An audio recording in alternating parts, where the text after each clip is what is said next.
이 아침에도 하나님의 귀한 은혜와 은총이 우리 안에 가득하시기를 예수님의 이름으로 축원합니다. 이 마음으로요, 앞뒤 옆에 계신 분들과 함께 가장 밝은 웃음으로 참 잘 오셨습니다, 큰 은혜 받으시기 바랍니다 라고 인사하겠습니다. 참 잘 오셨습니다, 큰 은혜 받으시기 바랍니다. 참 잘 오셨습니다, 큰 은혜 받으시기 바랍니다. 이제 서로를 보시고요, 이쪽은 저쪽을, 저쪽은 이쪽을, 그리고 영상으로 예배 들으신 분들도 함께 손 흔들며 인사하겠습니다. 참 잘 오셨습니다, 큰 은혜 받으시기 바랍니다. 참 잘 오셨습니다, 큰 은혜 받으시기 바랍니다. 우리는 지금 성경이 알려주시는 행복 키워드라는 주제로 말씀을 나누고 있습니다. 행복이란 우리가 하는 일과 살아가는 삶의 모습에서 의미를 찾고요, 여기에 기쁨과 감사와 가슴 뛰는 것과 같은 좋은 감정이 함께 어우러질 때 가질 수 있습니다. 아, 행복하다. 그때는 의미가 우리 안에 있고 의미와 함께 좋은 감정이 어우러질 때 행복하다 말한다는 거예요. 하나님 자신의 사람 된 저와 여러분들이 행복하기를 원하셔요. 그래서 성경을 통하여 구체적인 방법을 알려주십니다. 지난 주일까지 4가지를 나누었죠. 첫 번째는 우리의 일들, 큰 일이든 작은 일이든 힘든 일이든 쉬운 일이든 우리의 일들을 하나님과 연관짓는 사명을 갖는 거예요. 두 번째는 주님이 주시는 꿈과 비전과 바람으로 다른 사람의 말이나 강요가 아닌 우리의 주도하에 선택과 결단과 행동을 하는 겁니다. 세 번째는 비교 대신에 만족을. 네 번째는 사람을 만나거든 비교와 경쟁하려 하지 말고 교제하며 좋은 관계를 맺는 겁니다. 하늘아버지의 뜻대로 제일로 행복하시기를 주님의 이름으로 축복합니다. 오늘은요 5번째 이야기입니다. 우리 2번째 본문을 찾아봅니다. 사도행전 23장 11절입니다. 신약 228쪽에 있습니다.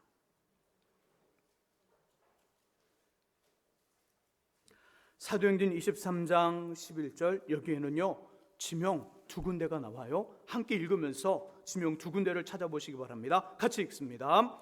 그날 밤에 주께서 바울 곁에 서서 이르시되 담대하라, 내가 예루살렘에서 나의 일을 증언한 것 같이 로마에서도 증언하여야 하리라 하시니라. 아멘. 자, 지명이 나오죠. 어디와 어딜까요? 예루살렘과 로마예요. 예루살렘은 바울 선생님이 복음을 전하다가 죄수로 감옥에 갇힌 곳이에요.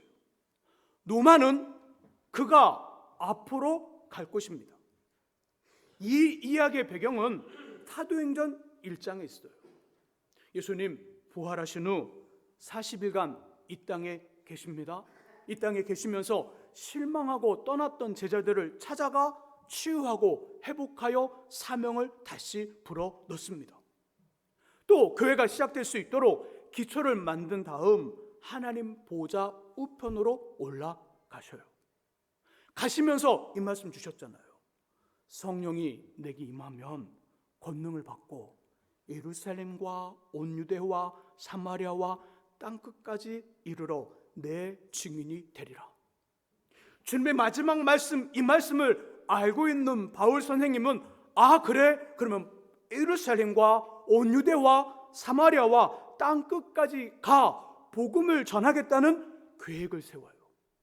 자신의 마음속에 자신의 어떤 그 인생 속에 계획을 세워서 마지막 부활하신 예수님이 승천하실 때 주셨던 그 말씀 그대로 내가 땅끝까지, 내가 예루살렘과 온 유대와 사마리아와 땅끝까지가 복음을 전하겠다는 계획을 세웁니다.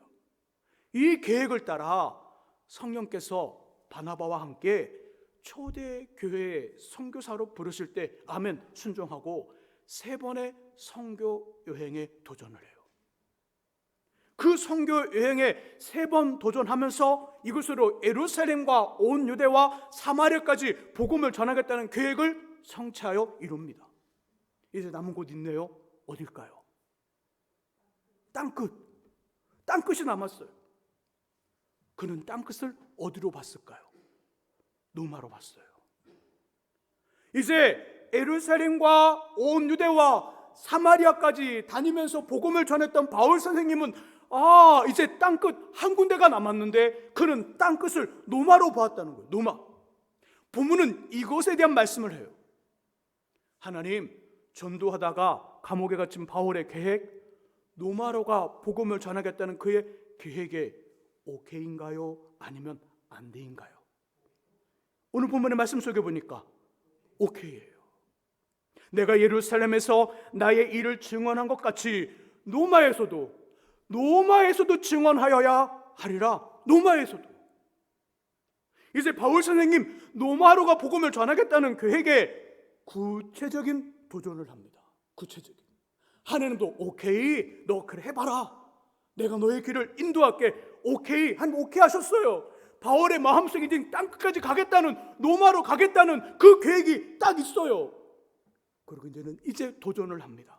조금 더 뒤로 넘어가 25장 11절과 12절의 말씀을 보죠. 바울 스님이 어떻게 도전하고 있는지, 이 계획에 어떤 도전을 하는지 보죠. 25장 11절과 12절의 말씀 같이 읽어봅니다. 만일 내가 불의를 행하여 무슨 죽을 죄를 지었으면 죽기를 사양하지 아니할 것이나, 만일 이 사람들이 나를 고발하는 것이 다 사실이 아니면 그들에게 내줄 수 없나이다. 내가 가이사께 상소하노라 한데 베스도가 배석자들과 상의하고 이르되 내가 가이사에게 상소하였으니 가이사에게 갈 것이라 하니라. 아멘. 자, 그때 이스라엘을 다스렸던 사람은 노마의 총독 베스도예요. 베스도 앞에 죄인으로 끌려와 재판을 받습니다. 이 총독인 베스도는 아무리 봐도 바울에게 죄가 없는 거예요.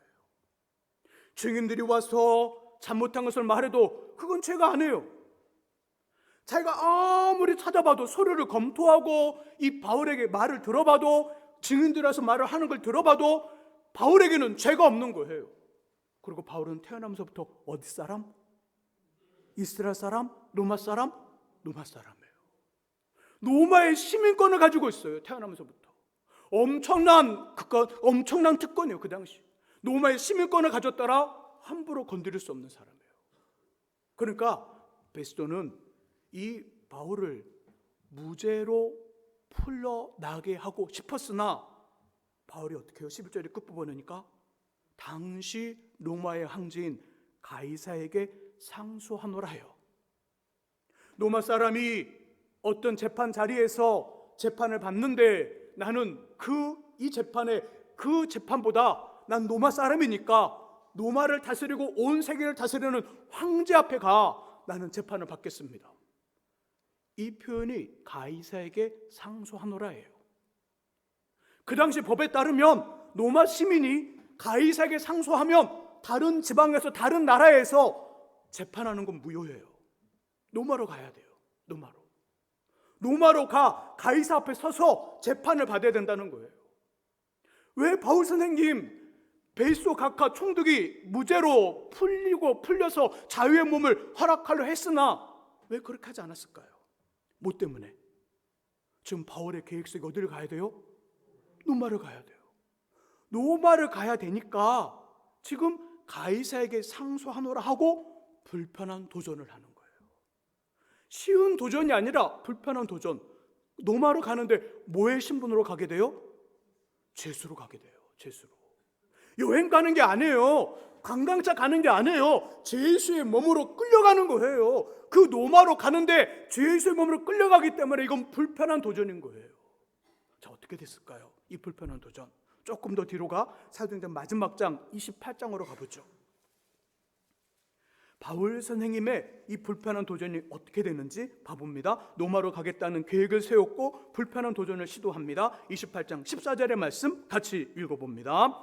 거기서 형제들을 만나 그들의 청함을 받아 2일을 함께 머무니라. 그래서 우리는 이와 같이 로마로 가니라. 아멘. 어떻게 됐어요? 로마로 갔어요? 가지 못했어요? 로마로 가니라. 와, 로마로 갔대요. 계획이 지금 이루어졌어요? 이루어지지 않았어요? 계획하여 도전했더니 이루어졌어요. 자, 로마로 가. 지금 이 사람은 바울쌤 로마로 왜 간 거죠? 복음을 전하려고, 예수를 전하려고. 우리 30절과 31절의 말씀 읽어보죠. 28장 30절과 31절 말씀 같이 읽습니다. 바울이 온 이태를 자기 셋집에 머물면서 자기에게 오는 사람을 다 영접하고 하나님 나라를 전파하며 주 예수 그리스도에 관한 모든 것을 담대하게 거침없이 가르치더라. 아멘. 아멘. 30절과 31절의 말씀 속에 보니까 로마로 온 이태 2년 동안 자기 셋집, 자신이 살던 집에서 찾아온 사람을 다 영접하고요, 하나님 나라와 예수 그리스도를 담대하게 거침없이 전하며 가르쳤대요. 복음 전했어요? 전하지 못했어요? 이 정도면 그의 계획과 도전이 성취하여 이루어진 거예요. 그렇다면 이 과정에서 만났던 일들, 죄인이 되어 감옥에 갇히며 돌을 맞고 40대에 한 대 모자라는 매를 5번 맞는 부끄러움을 당하며 3번 태형을 맞을 때 그냥 단순히 빨리 이 시간이 지나고 끝났으면 좋겠다. 왜 나만 이런 일을 하고 이런 일을 당하지? 그러면서 원망하며 고통스러워만 했을까요? 당연히 힘들었겠지만 계획을 세우고 도전하여 성취하는 과정이었기에 감옥에 갇히는 것도, 배가 풍랑을 만나 고생하며 바다에 빠져 죽을 수 있는 상황도, 이것보다 더 심각한 일도 의미가 있고요, 가슴이 콩닥콩닥 뛰며 내일이 기대되지 않았을까요? 당연히 가슴이 뛰며 내일이 기대되었습니다. 곧 행복했다는 거예요. 몸은 힘들고 몸은 고통스럽고 몸은 아프지만 행복했다는 거예요. 그래서 복음을 전한다는 이유로 빌립보 감옥에 갇혔을 때 어떻게 해요? 저절로 찬송을 합니다. 저절로 하나님을 찾아요. 행복하기 때문에 그런 거예요. 이유가 있기 때문에 그러는 거예요. 의미가 있기 때문에 그러는 거예요. 우리 많이 힘들어 보세요. 우리 마음이 너무 어두워지면 찬양 나오나 안 나오나? 안 나와요. 우리 마음이 죽을 정도로 아무런 의미도 보이지 않고 아무런 좋은 감정이 안 생기면 기도할 수 없어요. 목사님, 그래도 기도해야 되지 않아요? 해보세요. 되나? 안 된다니까요. 해보세요. 되나? 우리 마음속에 작은 것이라도 의미가 있고 정말 적더라도 좋은 감정이 있으면 찬양할 수 있어요. 하나님을 찾을 수 있고 기도할 수 있어요. 행복의 이유예요, 그것이. 그러므로 성경이 알려주시는 행복 키워드 5번째는요, 계획하고 도전하며 성취하라는 거예요. 계획하고 도전하며 성취하라. 같이 한번 해볼까요? 계획하고 도전하며 성취하라. 이런 은혜가 있기를 주 이름으로 축복합니다. 우리 화면에 영어 포스터 하나 보여주세요. 버킷리스트라는 영화예요. 혹시 보신 분도 계시겠지만 그냥 놔두세요. 조금. 2017년도에 개봉한 영화예요. 딱 보니까 두 분이 젊은 사람이에요? 아니면 나이가 있는 분이에요? 나이가 있는 분이에요. 맞아요. 영화 내용은 간단해요. 나이가 있는 두 분이 시한부 판정을 받은 다음 병원에서 탈출을 합니다. 그리고 병원을 탈출한 다음에 돈을 벌고 자리를 잡으며 바쁘게 살면서 해보고 싶었으나 하지 못했던 것들을 작성합니다. 이게 버킷리스트예요. 한참 이 영화가 개봉된 다음에 여러분들의 버킷리스트를 작성해보라는 그 설문 많이 받았을 거예요. 자, 이 영화는요, 잘 봐보세요. 잘 기억해보세요. 그래서 이 두 분이 그렇게 하고 해보고 싶어서는 해보지 못했던 비행기에서 낙하도 해보고 여행도 가고 많은 일들을 해요. 자, 근데 이 도전 다 끝나면 어떻게 되지? 두 분? 도전 다 끝나면 죽으셔야 돼요. 분명 계획하여 도전한 것이 끝나면 두 분은 돌아가십니다. 죽음을 위한 계획이라는 거예요. 제가 조금 다르게 표현해서 좀 미안하지만 두 분이 세운 계획은 살기 위한 계획이 아니라 죽음을 위한 계획이에요. 그런데도 우리는 감동을 받고 교훈을 받아요. 왜일까요? 여기에 계획과 도전과 성취가 있기 때문이에요. 저 얼굴 보여주세요. 자, 그렇다면 죽음을 위한 계획이 아니라 살기 위한 계획과 도전과 성취라면 어떤 일이 벌어질까요? 죽음을 위한 계획이 아니라, 죽기 위한 계획이 아니라 살기 위한 계획과 도전과 성취를 한다면 어떤 일이 현상이 벌어질까요? 우리 안에서 말로 표현할 수 없는 감격, 가슴 뭉클한 좋은 감정과 분명한 의미가 우리 안에서 발견되어지기 시작한다는 거예요. 상황과 환경을 뛰어넘는, 아니 상황과 환경 속에서 그것이 의미가 있게 되고 좋은 감정을 찾을 수밖에 없다는 거예요. 왜? 우리는 살기 위한 계획을 세웠고 살기 위한 도전을 하고 있고 살기 위한 성취가 있기 때문에 감격하고 감동하며 의미가 발견되어진다는 거예요. 누구보다 더 행복해진다는 거지요. 계획하되 살기 위한 계획을 가질 수 있기를 주님의 이름으로 부탁드립니다.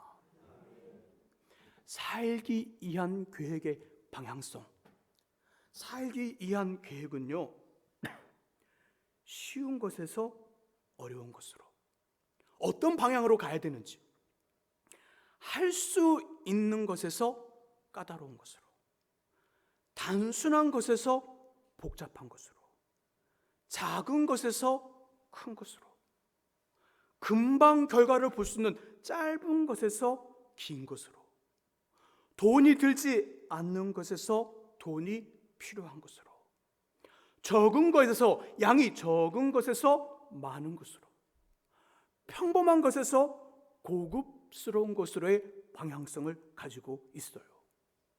한마디로 지금이라도 당장 가능한 것, 할 수 있는 것, 되는 것을 계획하라는 거예요.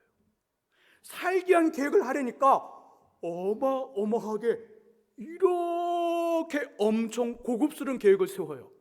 못합니다. 할 수 없어요. 그 계획은 꽝이에요. 마이너스 100, 빵점짜리 계획이에요. 살기 위한 계획을 세울 때 내가 지금 할 수 있는 것, 당장 할 수 있는 것, 내 지갑을 열지 않아도 할 수 있는 것, 당장 되는 것, 그것부터 계획하라고요. 그 계획은 100점 만점에 만점짜리 계획이에요. 이게 살기 위한 계획의 방향이에요. 또 살기 위한 계획의 내용은요, 영혼과 마음과 몸이 포함되어야 돼요. 영혼이 포함되어야 되고 마음이 포함되어야 되고 몸이 포함되어야 된다는 거예요. 할 수 있는 것, 지금 되는 것, 그 계획을 세우되 그 계획은 영혼을 살리고 마음을 살리고 몸을 살릴 수 있는 계획을 가지라는 거예요. 예를 들어볼까요? 영혼이 살기 위해서는 누구와 연관이 돼야 돼요? 우리의 계획이 하나님과 연관이 돼야 돼요. 할 수 있는 것, 짧은 것, 금방 할 수 있는 것, 쉬운 것 한번 보죠. 하루에 기도 안 하던 분들은 하루에 3분씩 기도하기. 3분도 긴가요? 1분씩 기도하기. 1분만 기도하세요. 하루에 한 번씩. 또 성경을 안 읽던 분은 하루에 성경 10절 읽기. 짧죠? 할 수 있잖아요. 목사님 너무 짧은데 그거 한 장 읽으세요. 한 장 읽기. 다른 날은 아니더라도 주일 예배만은 꼭 드리기. 목사님 오후까지 좀 벅찬데요. 그 오전만 드리세요. 또 하나님께 하루에 아니면 일주일에 한 번씩 3줄씩 하나님을 향한 일기 쓰기. 쉬워요, 어려워요? 예, 검사 안 할 테니까. 쉬워요, 어려워요? 쉽잖아요. 이렇게 쉬운 계획을 세워 도전하고 진짜 하는 거예요. 이러면 뭐가 살아나요? 영혼이 살아나요. 영혼이. 마음을 위한 계획은 이런 거죠. 함께 살아가는 가족들, 남편과 아내와 자녀들과 하루에 꼭 한 번 이상은 이야기하기, 대화하기. 처음 만나 사랑을 해서요, 가정을 꾸미면 얼마나 말이 많은지 조잘조잘조잘. 근데 시간이 지나면 지날수록 너무 늠름해져요.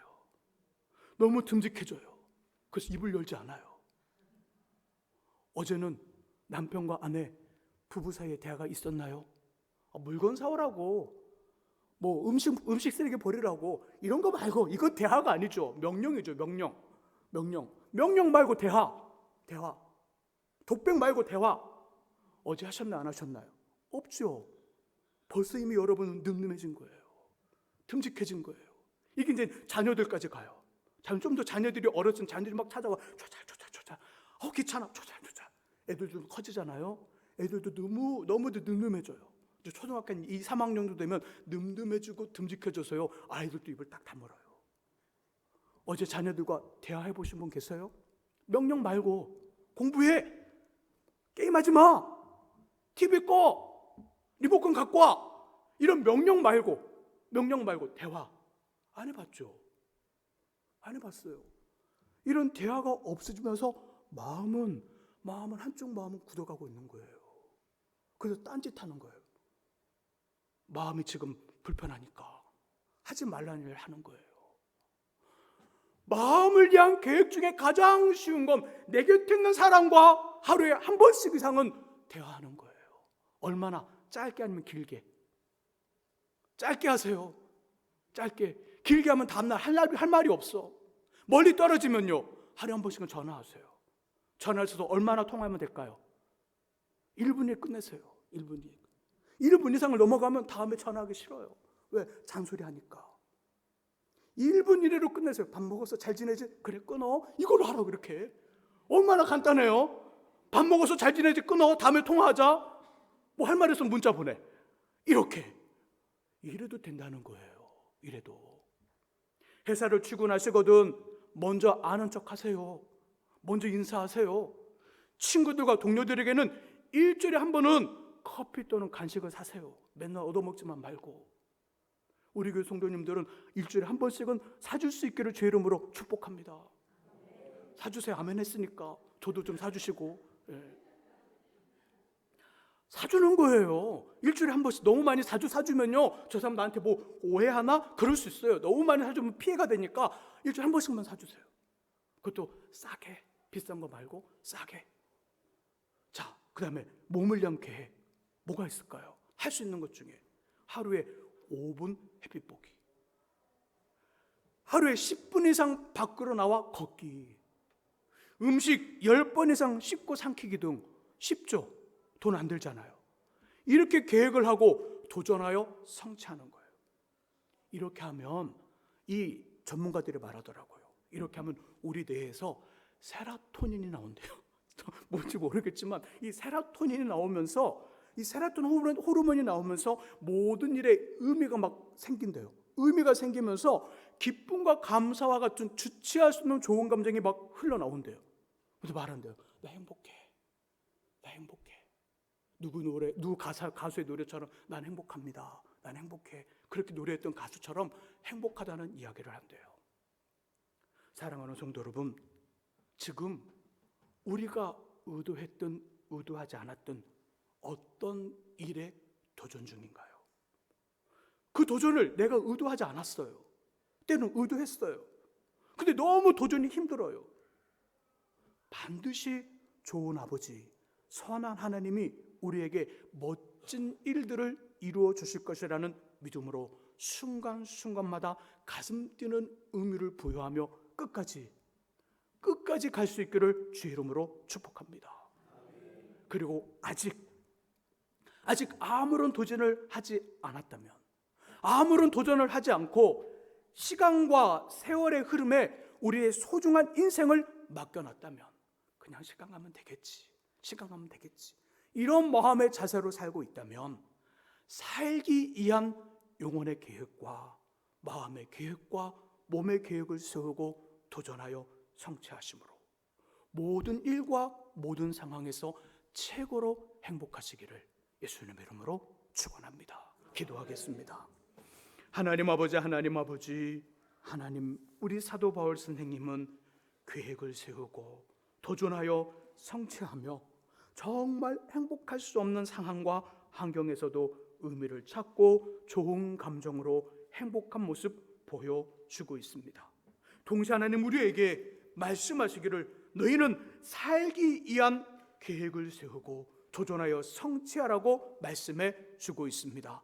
하나님 우리도 주님 말씀 따라 그렇게 살기 위한 계획을 세우고 도전하며 성취하여 누구보다 행복하고 복된 삶을 살아가는 우리 되게 하여 주옵소서. 예수 그리스도의 이름으로 기도합니다. 아멘.